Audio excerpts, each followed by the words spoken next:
Avakama d'Aftadik Tet et Kouf. Un des ouvriers qui travaillait dans une boulangerie, il n'a pas fait son travail comme il le fallait et il n'a pas tamisé suffisamment bien la farine qui va être utilisée plus tard pour les petits pains, pour les gâteaux, etc. Une personne qui a acheté un gâteau de cette boulangerie, il a mangé le gâteau et il s'est cassé une dent à cause qu'il y avait dedans un caillou. Maintenant, il va chez le propriétaire de la boulangerie, il lui dit, regarde, je me suis cassé une dent à cause de toi, et donc je demande que tu me payes maintenant tous les soins médicaux et tous les problèmes que ça m'a causé. Le propriétaire de la boulangerie, il est d'accord que son ouvrier, il n'a pas fait suffisamment bien son travail, mais il dit, regarde, cette farine, c'est pas moi qui l'ai fabriquée. Il y a un fabricant de la farine. Il y a une usine qui fabrique la farine. Et donc, eux aussi, ils sont responsables de la pierre qui se trouve dans la farine. Ils nous ont vendu de la farine avec de la pierre. Et donc, c'est vrai que mon ouvrier, il n'a pas fait ce qu'il fallait, mais l'usine aussi, elle est fautive. Et donc, que l'usine prenne aussi sur eux de payer une partie du dommage qui a été causé. Est-ce que son argument, il va être reçu? Est-ce qu'il va être accepté? Ou bien, c'est non. C'est à lui de tout payer. La réponse, on va donner d'abord le psak et on va expliquer comment ce psak il sort de la Gemara et quelle est l'explication de cette halakha.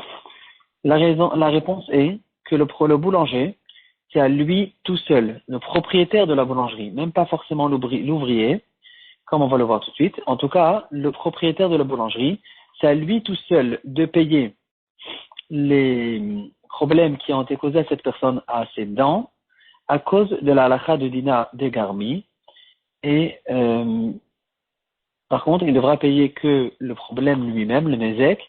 Il n'aura pas besoin de payer les autres choses, comme par exemple la douleur ou la honte qui lui a été causée maintenant quand sa dent s'est cassée. Pourquoi? On va expliquer. Dans notre Gemara, on a vu, c'est dicté à Moudbet, Kouf Amoud Aleph, c'est ici que se trouve la halakha principale de Dina de Garmi. La Mishnah, la Gemara, nous donne plusieurs exemples que ce que c'est Dina de Garmi. Par exemple, celui qui change l'argent, il s'est trompé et il n'a pas suffisamment confectionné, il n'a pas suffisamment, il n'a pas vu suffisamment bien quelles étaient les pièces qui sont arrivées devant lui.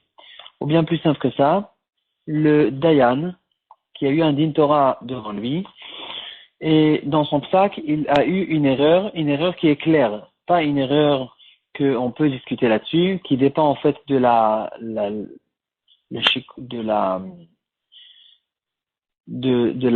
pensée elle-même. Il y a certaines choses qui ne sont pas noires et blancs. Il y a des preuves qu'on peut ramener, mais en tout cas, le psak, qui dépend quand même du Dayan lui-même. Si c'est une chose comme ça, c'est quelque chose, c'est une chose. Par contre, si il s'est trompé dans une Mishnah Meforeshet, par exemple, ou dans un psak qui est clair, qui est Meforash, et c'était ça son erreur, à cause du fait que le Dayan, il a une responsabilité. Il sait que ce qu'on va dire, on va le suivre à la lettre. Donc, ça nous cause que quand, malgré que ça a été fait indirectement, lui, il a donné le psak à telle personne, il est chayav de payer tant et tant d'argent. Ce psak-là, il a été fait par sa bouche, et à cause de ça, ensuite, lui, la personne lui-même, il a fait sortir de l'argent, alors que c'était une erreur. Malgré tout ça, malgré que c'est qu'indirect, ici, à cause du fait que le Dayan, il a cette responsabilité spéciale, et on s'appuie sur sa parole, alors il doit payer les dommages qu'il a causés à cause de ces psakim. Ça, c'est la halakha de Dina de Garmi. Donc ici, on voit que quand il y a une personne qui a une responsabilité spéciale et que tout le monde lui fait confiance sur une certaine chose, alors il ne peut pas dire j'ai causé un dommage qui est qu'indirect, c'est qu'un gramma, etc. Le fait qu'il a cette responsabilité et que tout le monde le suit et il ne se pose pas de questions à cause de lui, alors cette responsabilité lui cause qu'il devra payer finalement les dommages qui ont été causés à cause de ça. En revenant à l'histoire de la boulangerie, une personne qui rentre dans une boulangerie et qui achète un pain, c'est comme si c'est considéré comme si qu'il y avait un panneau qui était affiché à l'entrée de la boulangerie, ou comme si que le boulanger lui-même, il arrivait à chaque client et il lui dit, tu peux manger ce pain au chocolat, ce croissant, il n'y a pas de problème, il est prêt à manger, il est cuit, il n'a pas de tolaïm, il n'est pas pourri, il n'est pas moisi et il n'a pas de cailloux à l'intérieur. Et le fait de vendre, d'ouvrir une boulangerie et de vendre des pains prêts à la consommation, c'est une responsabilité qui a été prise et tout le monde comprend, tout le monde fait confiance à cette boulangerie que quand je rentre et j'achète un pain, je sais que ce pain il est mangeable et que je peux le manger tranquillement sans me causer de dommages. Ici, donc, quand quelqu'un il ouvre une boulangerie et il vend des pains, euh, cette responsabilité lui cause que quand maintenant une personne va venir, même s'il va le faire lui-même, c'est lui-même qui a rentré le pain dans sa bouche, c'est lui qui l'a mordu et c'est lui qui s'est cassé sa propre dent. On ne dit pas cette chose-là. Le fait que lui, il a cette responsabilité qui est claire et que tout le monde le suit et que c'est quelque chose qu'on n'a même pas besoin de dire, c'est considéré comme dina degarmi et donc il doit maintenant payer le dommage qui lui a été causé.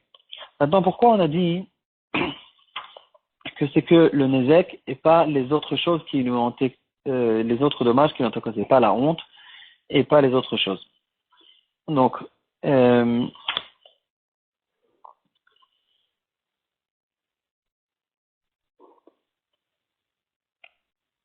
dans le Ksot HaChoshen, Siman Shin Lamed Gimel Sif Katan Bet et Siman Shin Pechet Sif Katan Vav. Il dit un grand chidouche et une grande règle à propos de cette halakha de Garmi.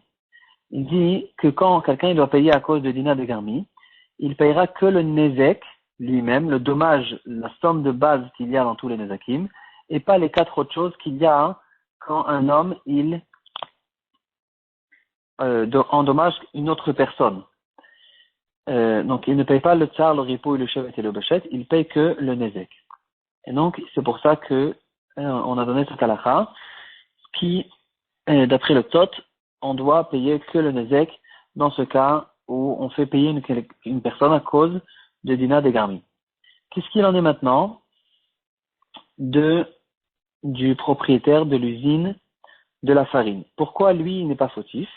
Alors d'après tout ce qu'on a expliqué, la réponse elle est simple. Celui qui a pris la responsabilité, c'est le propriétaire de la boulangerie.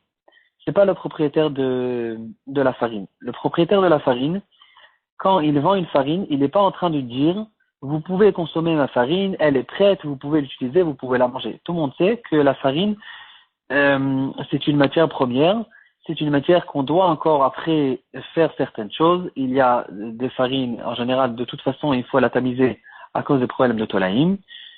Mis à part ça, la farine, elle n'est pas prête à manger telle qu'elle. Il sait très bien que dans les boulangeries, ils ont l'habitude de vérifier la farine avant l'utilisation. Et donc, on n'a pas cette svara, c'est pas la svara du Dayan qui vient et qu'on le suit à la lettre. Tout le monde sait que la farine, c'est une farine. C'est vrai qu'ils sont censés donner des farines qui sont bien, qui sont quand même tamisées et qui sont utilisables, mais il n'y a pas cette svara spéciale, cette responsabilité très forte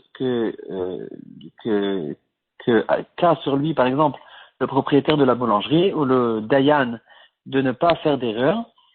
Et donc, puisqu'on n'a pas cette svara, on donne la responsabilité que au boulanger parce que c'est lui qui a pris cette responsabilité. C'est la raison pour laquelle aussi on a dit que c'est pas forcément l'ouvrier qui va être hayaf. C'est sûr qu'après, le propriétaire de la boulangerie, il peut sûrement, à mon avis, il pourra demander l'argent à cet ouvrier qui n'a pas fait son travail. Mais c'est lui qui a pris la responsabilité, c'est le propriétaire de la boulangerie, et c'est la raison pour laquelle la personne qui a été endommagée, il va aller chez lui, pas forcément chez l'ouvrier, il va chez le propriétaire de la boulangerie, il va lui dire, regarde, j'ai mangé ton croissant à cause que j'ai fait confiance à ta boulangerie, et finalement il s'est avéré que je pouvais pas forcément faire confiance, c'est toi qui as pris la responsabilité, et donc c'est toi qui dois me payer.